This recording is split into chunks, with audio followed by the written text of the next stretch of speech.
এই উম্মতের নারীদের জন্যই নবী সাল্লাল্লাহু আলাইহি ওয়াসাল্লাম 4টা কাজের সুসংবাদ দিয়েছেন।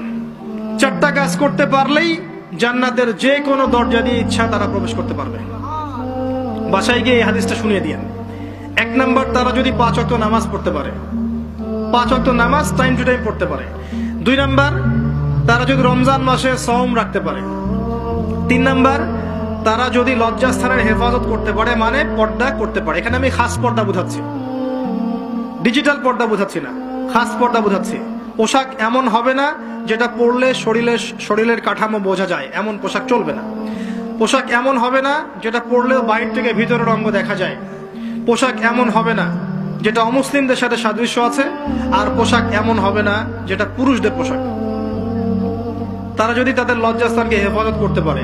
আর 4 নাম্বার, যদি স্বামীর আনুগত্য করতে পারে।